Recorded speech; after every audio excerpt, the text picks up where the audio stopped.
cómo está gestionándose la inteligencia artificial. Sebastián. Hola a todos, también les doy una cálida bienvenida a este espacio. Mi nombre es Sebastián Fernández Silva, yo lidero el área de capital humano en Mercado Libre y también junto a Silvina presido este Centro de Excelencia Global de IA. Y siguiendo con lo que ella les comentaba, realmente tenemos una jornada súper interesante donde vamos a seguir profundizando en cómo la IA está transformando la manera que tenemos de hacer las cosas, no solamente en las áreas de negocio, sino también en la gestión de personas. Así que para hoy vamos a tener un panel súper interesante. Le quiero dar la bienvenida a Carlos Ángeles, que es responsable de formación de Factum IA, y Carlos nos va a estar compartiendo cómo la IA está rediseñando el liderazgo regional en las áreas de recursos humanos. Muy bienvenido, Carlos. Muchas gracias, Sebas. Bueno, vamos a switch to English. Although maybe we will do some Spanglish. Which is I think we should stick to English. Thank you, Carlos. Which is okay. So, well, thanks, Sebas.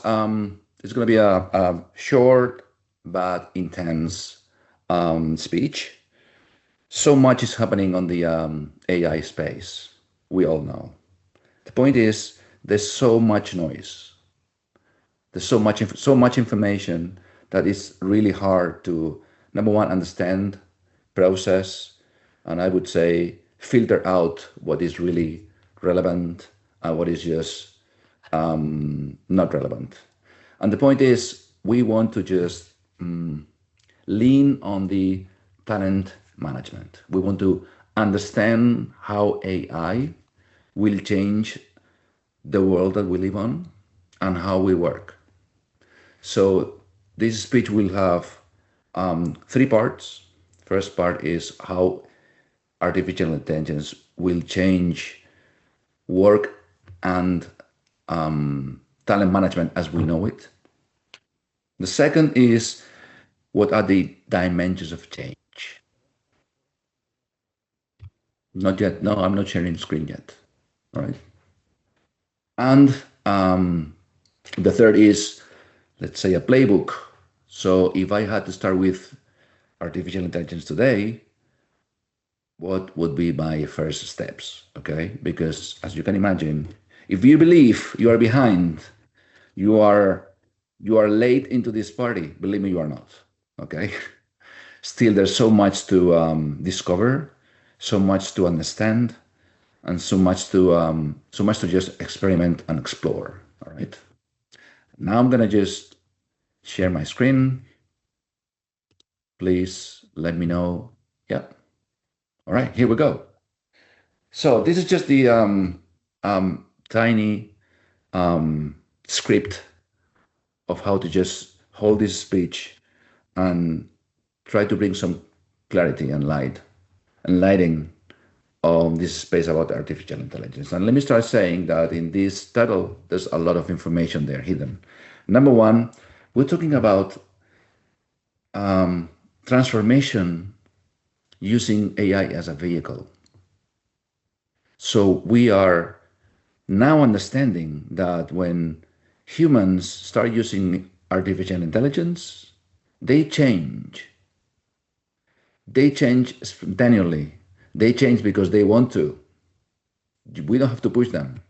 And this is remarkable, okay? For the last 50 years, we had to just push people to change. But with AI, we cannot stop them from changing. The second hidden treasure in this title is that in all this change, we could just step aside or step back and be just the audience of change, or we can just get involved in this change and drive and channel this change towards a more humane and more, let's say, human style of organization and business. Okay. So let's start by saying that this was unexpected. When we first started 3 years ago, and I believe my fellow my fellow presenter, Silvina, will agree on this. When we started 3 years ago, nobody was expecting what's going to happen with AI. Even for engineers like me, AI was a big surprise, big discovery. Like, wow, it works.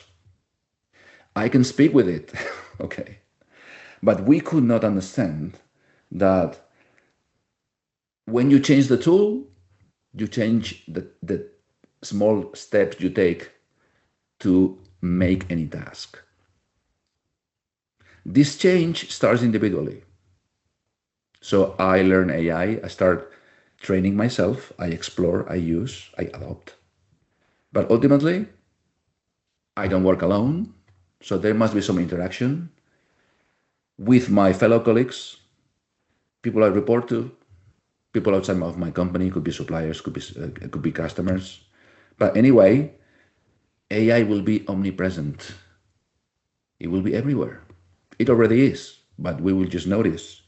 It will be really, really everywhere, okay? So, as I said before, when you empower someone with artificial intelligence to do things that they could not do before, the effect is amazing.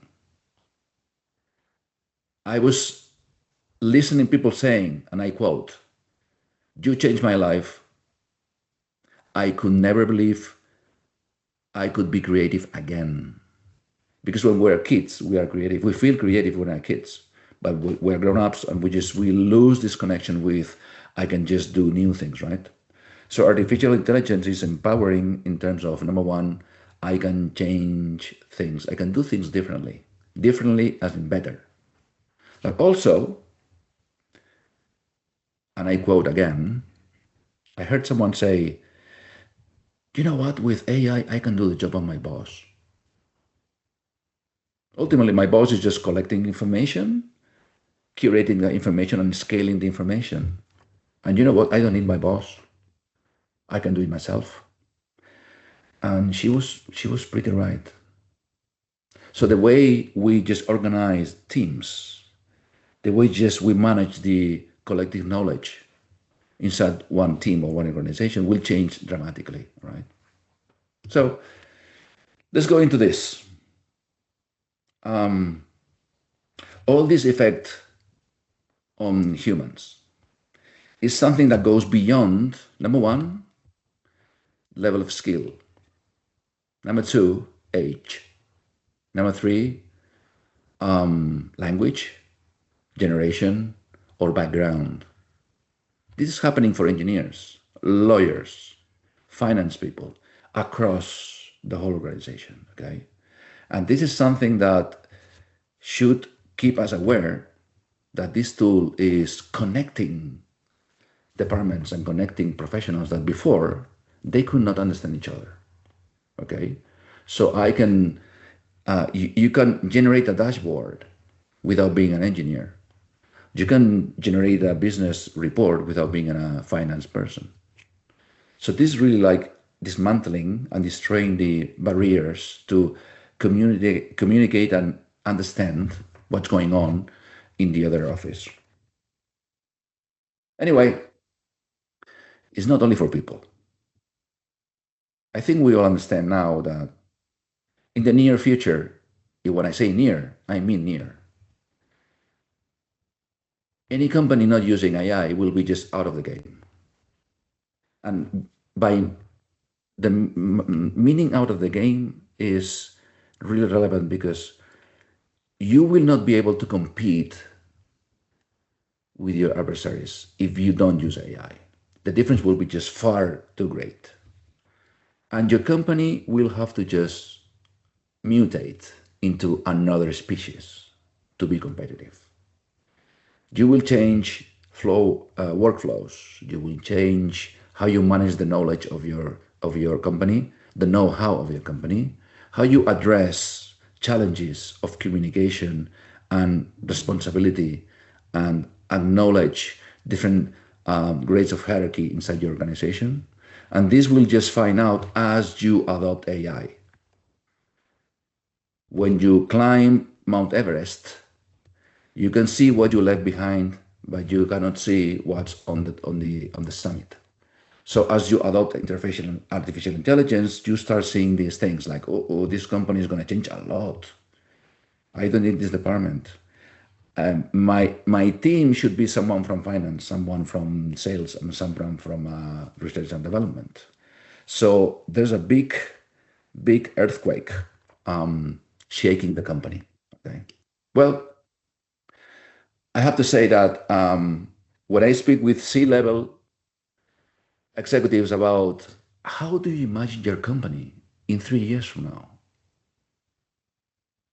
let me ask you this question. 3 years from now, 2029, AI is everywhere. How is a day of your work? You wake up, what's happening? You go to the office. Are you going to the office? How you share information with your team? Are the meetings with your colleagues the same? How you speak with your CRM? How's your work when AI is omnipresent? And you know what? They are not able to even foresee or imagine or project. How is a day in their work in 3 years' time? Some things they have clear. Well, I will have just to check finance. I will have to check sales, just the transaction. The transaction indicators of the business will remain the same. The most revolutionary change is how they communicate with their colleagues. Do we have to meet? Are we sharing video calls? I mean, why? In the teams, you will have hybrid teams like AIs and humans working together. How is that working? So basically, it's hard for us to imagine because really, we need to just climb this AI adoption to have some visibility about this process. Okay. In these hybrid organizations, and it's happening already now, marketing departments are operating with some humans and some AI agents. No human will manage 8,000 conversations with customers altogether at the same time. But one AI agent could handle 300 conversations at the same time. So you will have hybrid humans and agentic departments, okay? The way we measure performance, the way we measure team dynamics, or the way we just compensate those humans working there will change also dramatically. And regarding compensations, and this is a very interesting quote from David Solomon, they understand most of the workload, the cognitive workload of performing complex and sophisticated tasks will just be transferred to AI. Of course it will.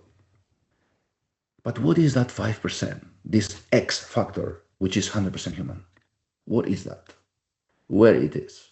How much is worth? Will I have the same compensation when the machine is doing 95% of my job? Why not? So there's a big rewriting and rephrasing of this whole process of how much is your talent and how much is worth the delivery of your talent. Is there more value on the ideation, projection, and design of systems or in the pure delivery? Is there more value in the communication with my customers or in the pure transaction? Are we building up relationships with all the agents and stakeholders of our business? Is AI capable of doing that? I'm just sorry to say this, I'm just throwing questions on the table because we don't have answers. But it's something we have learned from artificial intelligence is we need to produce good questions, right? Because AI will just reply. So let me say this is just the effect of using and adopting AI, starting throwing interesting questions. Well, one thing that we have very clear is in the last European Union regulation about AI, the AI Act, they call AI literacy. And they use this quote, literacy. So anybody who is not able to use artificial intelligence in 24 months will not be employable. Anybody not using AI cannot work with my team because we just work with AI every day, every minute. So basically, we have to work with AI producing value. And this means not answering questions, but producing good questions. And these answering questions, good questions, is not delegating thought on the machine. It's just thinking different. So the cognitive process of asking well is totally different, as you can read, from replying well. So our kids will not stop thinking. They must think differently. And asking good questions is really an art, okay? I have to say that we always wanted this. This is what we tell to young people. Learn to think. Don't repeat the answers. You don't have to just call over your memory. Learn to think. So AI is a driver to learn thinking. And this is also something we did not expect when we invented it. Well, some consequences about this, okay? Things that will change. Of course, we will delegate and transfer tasks to AI. Which tasks go first? In which priority? How critical the tasks that we delegate on AI are going to be? This demands some agency. We need to empower every individual contributor in the company to take some decisions by their own. What you transfer to AI, no matter how critical or complex it is, just because you know your work, you know your responsibilities, you know your delivery.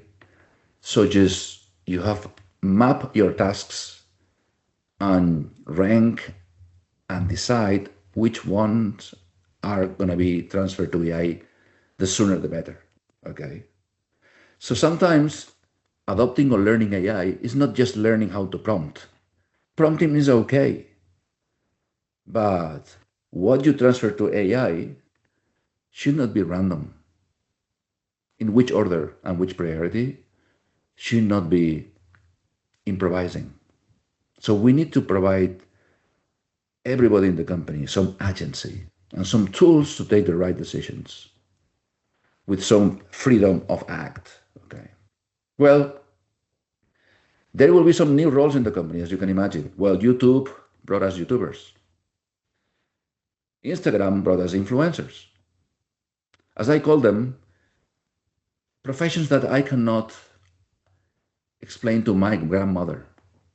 Okay, so how you explain your grandmother that you are like shooting videos and earning millions?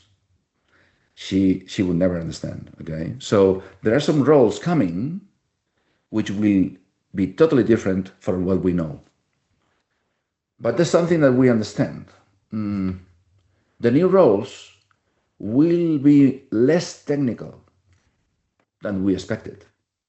We don't need so many engineers. Why not? Because if you know how to talk, you know how to code. So anybody can code. You don't need to be an engineer. But you need to provide context to the information of your business.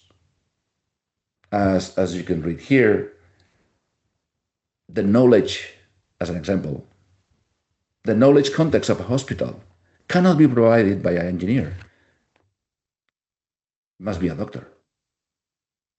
So basically, there are a territory of 100% artificial intelligence and territory of 100% human skills. The space in the middle, this missing middle is where the new roles will arise. people building the bridge between the technology and the alignment of the information with the business. And we call it the context. How we provide context to the information so it's really in line with the purpose of the company and the targets of the business. Okay. If I have to summarize things that we were learning from the last 3 years, well, number one, some tasks will be removed from our plate. AI will do these 5 things. Will help us to just communicate better, produce the first version of everything, the first draft. Remember, humans are slow creating and very fast fixing, okay?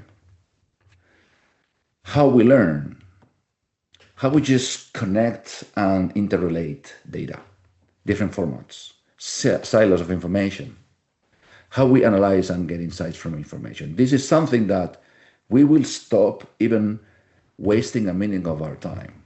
We'll just instruct AI to do these 5 things. We will not do that. What we will do is something that is very related to the delivery of our role, okay? Which is apply judgment, fade away ambiguity. ChatGPT or Copilot or Gemini or Claude, it doesn't know if the 3 ideas suggested are good or bad. Only humans can say second one is the best. So this judgment and this, let's say, relevance of the output of the AI can only be human. And the KPIs showing improvement and productivity will be more obvious as we go into more collective usage and productivity of the AI adoption. Okay, basically, the first thing we do with artificial intelligence is efficiency. We do the same things, only better, faster. So same things, better. That's efficiency. But that's not the real value of AI. The real value is ask different questions. Try the unthinkable or impossible until now. And that's innovation. So first, all the teams, all the organizations will just run the race of efficiency. We will do the same as ever, only faster. And yes, your KPI will be, oh, we are saving time. Time is money. Something that we did in 5 hours, now we do it in 30 minutes. Whoa! But that's just the first layer of the value of artificial intelligence. And by the way, this will give you no moat against competition. Your competitors will do the same efficiency race as you will. What is giving you a competition advantage is asking different questions, asking things that never before were asked. So that's why it's so important to just learn to ask properly and learn to ask something new, okay? So one of the KPI indicators to my let's say customers or students is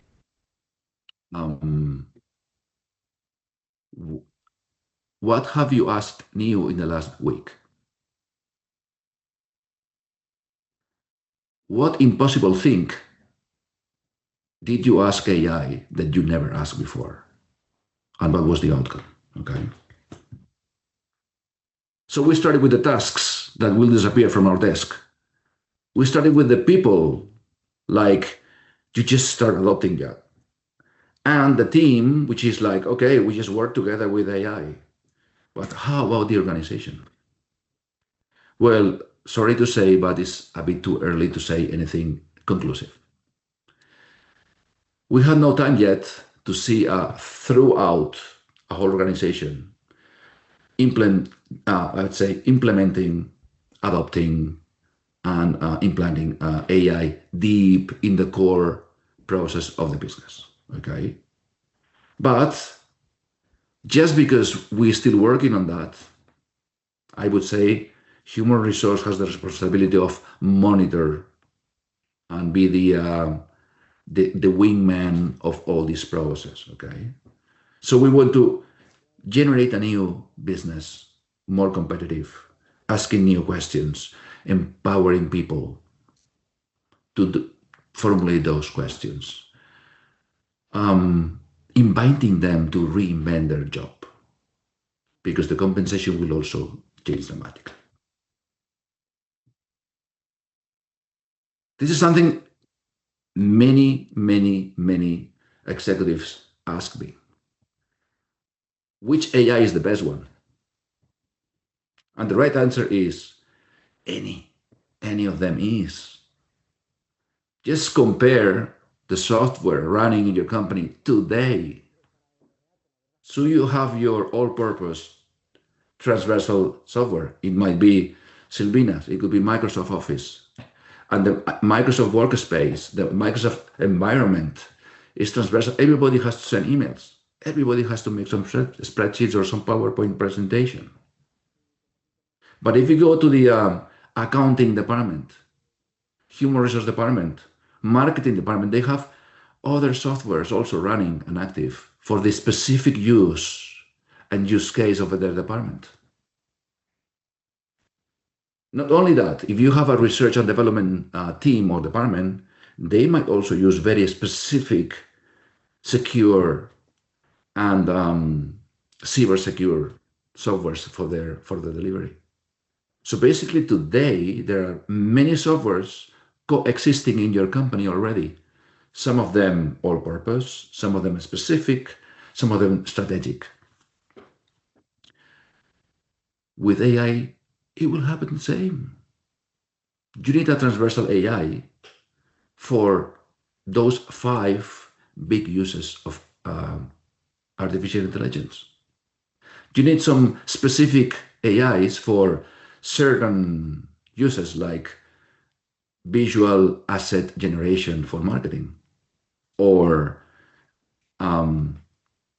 legal analytics and legal grounding of all your contracts. And for those, you will have specific AIs. But what we have in mind about the big AI of your company is, where are we collecting all this know-how that we have in all our heads, okay? So Sebas, or myself, or Silvina, any of you, how much information of your business is inside your head? There. Nowhere else. Can we just pour all this information in one specific artificial intelligence? Collecting the collective know-how of your business? Can we just keep it alive with the new information generated every day? That AI, that's going to be the key intelligence of your your business.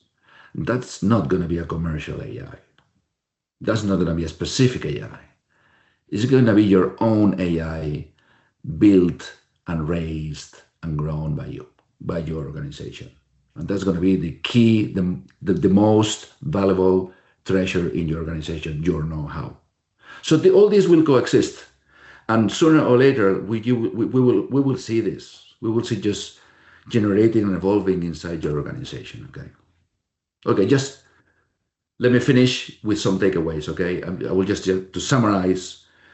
If I were you, if I were me, and I had to just fresh start from the AI, what would I do? So, number 1, it's everything very turbulent, very uncertain. Don't take strategic decisions and big investments, okay? don't know what's going to happen in 18 months. So just be careful about your strategic decisions, okay? We know US goes ahead. Well, we hope it does, because China is showing a lot of advance, okay? So being in the edge is going to be very turbulent. So we need to just slow down and hold our horses on big strategic decisions, okay? And this is just an example. Disney signing up a 3 years contract with OpenAI to use all the Disney characters producing videos with Sora. That was December last year. And in March 2026, OpenAI shuts down Sora. Yes, yeah. Shutting down. It was a $3 billion agreement. So if you think that you are smarter than Disney executives, maybe you are. But that's a good example that taking very strong and strategic decisions is very risky. It's just very risky. So why don't take it a very anti-fragile approach? What can we do until all the landscape technically is just coming to a more, relatable and sustainable state? Well, basically, just start small, pilot a lot, learn from every failure, learn from every achievement. Make sure all your individual contributors learn and adopt AI as a natural and daily tool. Carlos, thank you so much. I think we're running out of time a little bit. If you want to just give your last conclusions, and we can move on to the conversation with you and Magali. All right. Okay. So thanks for the hint. Just in 30 seconds, please don't choose the tool. Have a conversation with the people. What do you need to transfer to AI? So first use case, and then you choose the tool. Try to walk this way with C-level, technology, and people at the same time. And finally, learn together.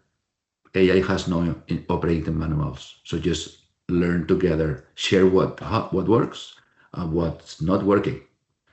So this is something very unique in this history of the world, I would say. And we are going to change up and down, outside out. Let me say, we have the responsibility to lead this change in the most human way. Thank you very much. Carlos, thank you so much for such a compelling presentation. I want to ask you, for us, the HR leaders, which should be the conversations we're having with the CEOs and the C-executive members? Mm-hmm. Well, that's a very challenging question, okay? I think there's a bit hype about artificial intelligence. CEOs, they are requesting some AI plans to all their staff. Technology, sales, human resource, like, bring me some AI plans, okay? And the point is, there must be this exercise of projecting how your company and business will be with AI in the future. Because if you know the endpoint and you assess where you are now, you can just draw a path, okay? Because this is going to be a journey. AI is not going to be like one training of 2 weeks. It's a journey. In this journey is a journey of transformation of your business, and your transformation of your business will demand transforming tasks, jobs, and people, and maybe yourself. So the first question is, how do you imagine this company with AI? AI ready or AI driven? Because that will allow you to have resources from the CEO to just walk this change, this path. So you mentioned a very important point. So how can organizations assess where we are in this journey? Mm-hmm. That's a very nice question. Because the first steps of this walking this path are individual. Each one of us will learn AI by ourselves and will apply AI to our daily tasks, okay? So how can you measure?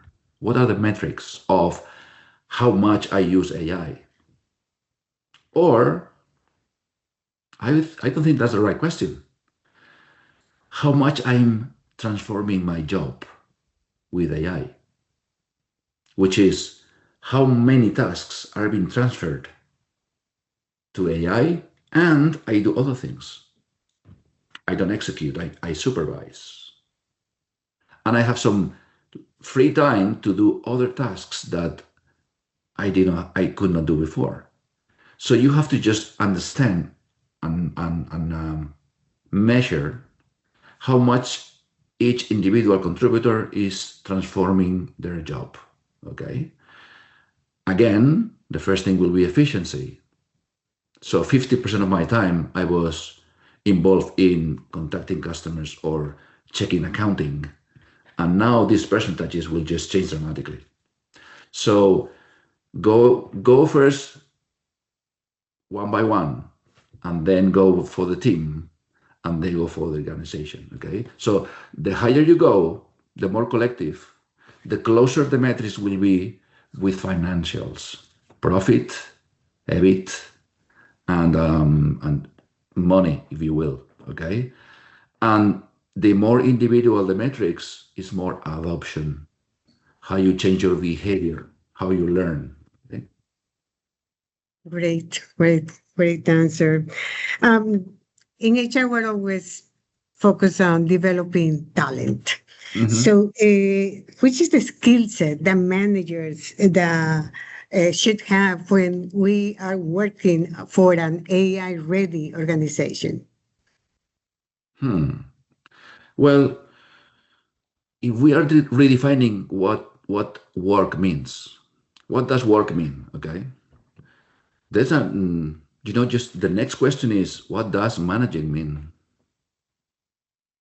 So imagine your team is full of messes. Can you imagine that? Like all of them are excellent deliverers. All of them are the MVPs of the team just because AI allows them to be excellent. How do you manage that? Okay, so basically, you need, and sometimes you don't tell anything to Messi. I mean, the guy is playing his game just because he's so good at it, right? So the management would change a lot, and you have to just leave space for exploration, experimentation, and agency. Let them take their decisions to improve their work. So I would say the individual contributors will feel this empowerment and will feel this, I can reinvent my job in a better way. Mm-hmm. But managers should just be active listening and actively adapting to this change and just let them some space to improve and learn from them. It's really a revolution bottom up more than a bottom. Mm-hmm. Awesome. Right. And finally, which KPIs can we use to ensure that the organization is being successful in the AI adoption? Mm-hmm. All right. Okay. So I'm going to share you something that we've just working very recently, which is the, we call it the cognitive load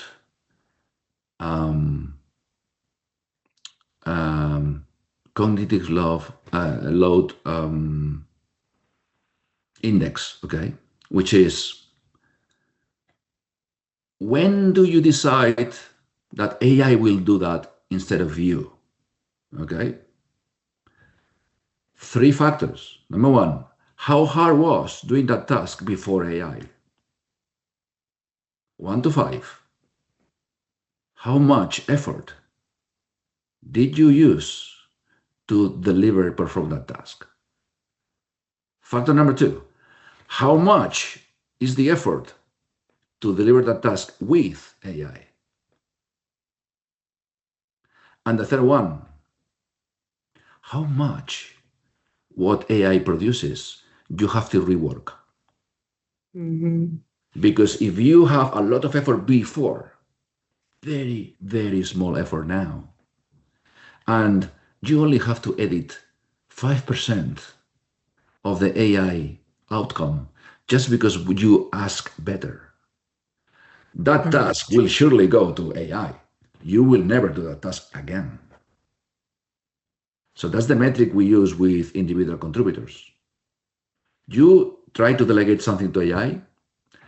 What is the difference in effort and how much you have to rework that? And they can just, out of the blue, provide that metric. Thank you so much for all of these insightful ideas, Carlos, and thank you very much, Magali, for being part of this conversation. I have a question from the public to throw your way. Gabriel Arroyo wants to know, when you say that it's much better to learn and develop AI projects as a team rather than individually, what would be the best way to start? And what are the most common mistakes that teams make when doing this? Sorry, can you repeat the first part of the question? Yes, of course. When you say that it's much better to learn and develop AI projects as a team rather than individually, what would be the best way to start?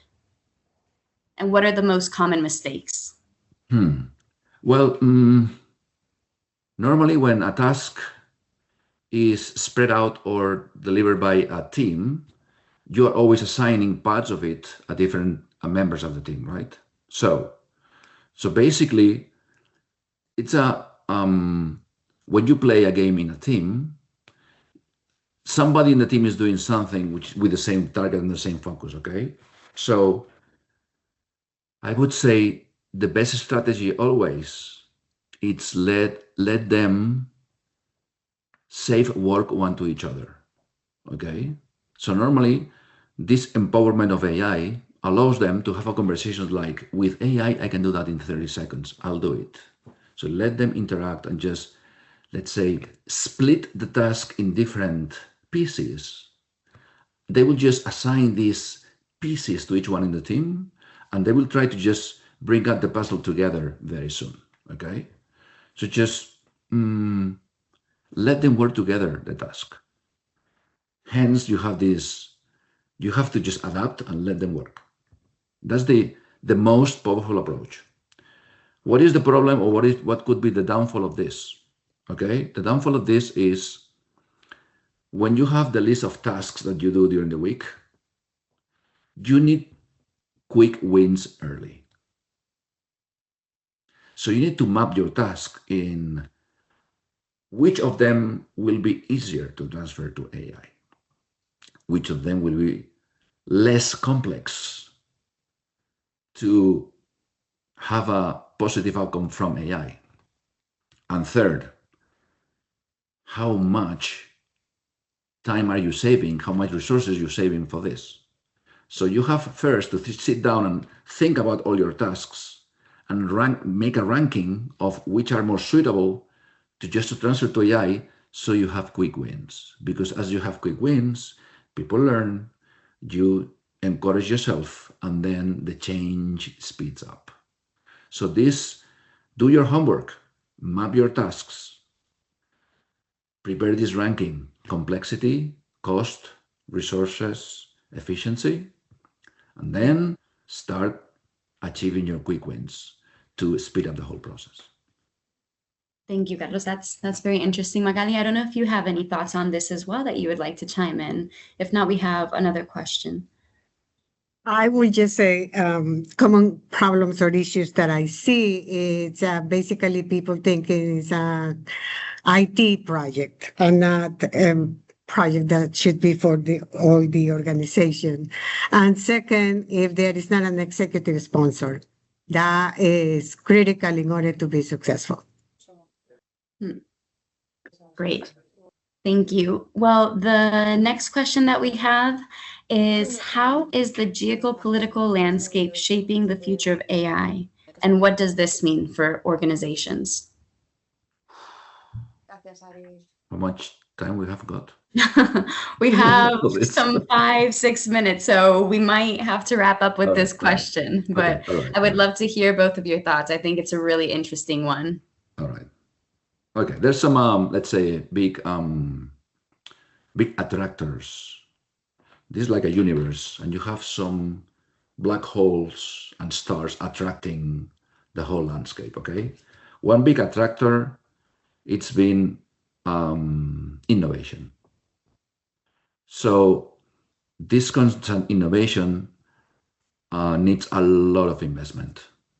So much that, number one, if you want to just make this technology available to everybody, the cost per subscription should be so low that investors will not get their money back anytime soon.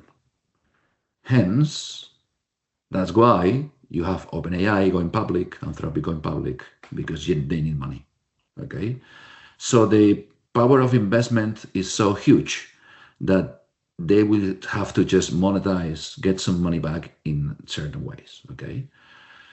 So keep the innovation by very heavy investment, and this will just, let's say, consolidate and define the landscape in the next months. Secondly is regulation. Regulation, which is related with how safe is my information, but also what can I do with the AI. Let's say the leader in regulating AI is Europe right now. We have this AI Act, which is the only AI regulation frame law in the world, okay? And basically they are based on citizen rights. So by using AI, how much potentially you put in danger the constitutional rights of the citizens. In other words, if you use AI to prevent me to enroll in a college and study, or get a job, or get a promotion, or just be fired, this decision from a machine will just change my life dramatically. So AI in Europe is, we need to just prevent the machine to take very, let's say, very life-changing decisions on people, right? So there's this constitutional rights potential risk is the drive to understand how the usage of AI should be applied, right? This is only happening in Europe, not in Asia, not in America, okay? But it's a good example of what's going on. And I can say that many countries in the world are just checking this European law to just copy some things they like, right? The third big attractor is war. The military use of AI is now obvious. And this will prevent civilians like us to have the most powerful models. This happened already in the past.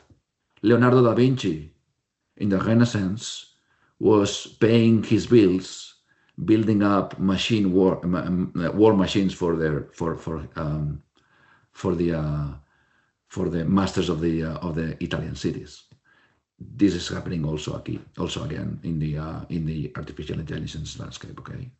But this is also just preventing us to have the best flavor and taste of AI. And the last one, I would say, which is infrastructure. So how many data centers, how much power supply, how much infrastructure you need to keep this technology alive.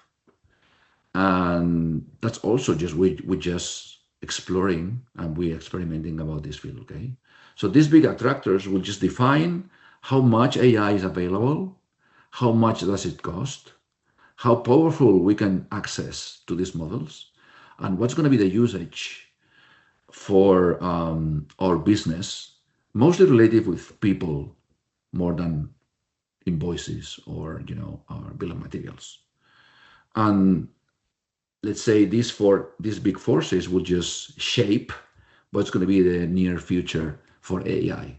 Still, we are in a good path of investment, growth, and innovation. Okay, so let's smile and enjoy while it lasts. Thank And you, I Carlos. will add, I'm Oh, sorry, Magali, go ahead. I just wanted to ask if you had any thoughts. I see you do. Thank you. Yeah, just one item to add to Carlos' extensive list, and is the competition for talent. AI talent. Companies and countries are really intensifying the competition, not only for AI professionals, but data scientists, AI product managers, governance experts. So that is also a complexity we need to keep in mind. Mm-hmm. Well, there's going to be a lot of scarcity on that talent, Magali, because nobody knows how to just build up a new governance of AI, not yet, which is there. Right. And also, I say it again, the talent to bridge technology and people will not be engineers, will be other kinds of roles, philosophers, user experience experts, people who provides context to the knowledge, architects, doctors, and writers, and all different roles that we still cannot imagine. Absolutely. Thank you both so much for all of that insight. We had one last question, but I think this ties up perfectly with the conclusions. So I would love to invite Silvina to give us a little bit of this. The question was, what are the key takeaways for organizations looking to lead AI-driven transformation successfully? I think that's a great way to wrap everything up. So Silvina, if you would be so kind as to give us your conclusions and kind of these key takeaways for this AI transformation that we're seeing and that we've discussed so extensively in today's session. Oh, yeah, thank you so much. And thank you, Carlos, for enlightening us with all of this information. I think that was really very helpful. And let me tell you what I will bring from all of this. So first of all, I think that AI, and Carlos, as you mentioned, is empowering people to do things differently and better. And the challenge is not only for people, but for companies. So they need to be ready to compete, otherwise we'll be out of the market. The other thing is about that the future is not easy to reimagine because AI will be everywhere. And I really like the way in which you said, Carlos, that communication will be a challenge because agents will handle many conversations. So we have to be ready for that. The other piece that I think that was super, super impactful was about compensations. So how we're going to compensate people in the future, how we're going to, reward people if we are working with agents. So this is a big one. So, and I think that opened a big space for us to think about the way in which we're going to reward and compensate people. The other piece, I think that it was about that we have to think differently because the cognitive process is definitely changing in the way in which we think and in the way in which we're executing and doing things. So start with not repeating the answers, but ask new questions. The other piece that I took, it was about that the real transformation is about innovation. So we need to learn how to work differently. So what are we going to do in this time that is going to be free because we are working faster and we're doing things in a different way. So it's not about prompting. I really like, Carlos, when you highlight that. It's not about prompting, but about thinking strategically about what are those things that we're going to move to the AI. And last but not least, that this is a revolution bottom up. So work means something different, but leadership as well. So management is changing and how we can reinvent our roles and how we can really challenge the way in which managers are leading and listening about people. So and getting some space to improve as well. So I think that those, from my perspective, are the big conclusions of this amazing presentation that Carlos, you did. But I really want to invite Sebas to complete my comments. Oh, thank you, Silvina. Before we conclude, on behalf of the DCH AI Center of Excellence, I'd like to thank you, all of you, for joining us today, especially our speaker for sharing his time, experience, and insights. And I would also like to leave you with one final thought. As we shared, AI is changing how organizations create value. To succeed, we need to rethink how we work, how we lead, and how we develop people. And more than adopting technology, our challenge is to redesign the organization. And HR has a critical role to play in making that happen. So the opportunity is very clear. It's our turn to rewire the organization for the AI era. Thank you very much.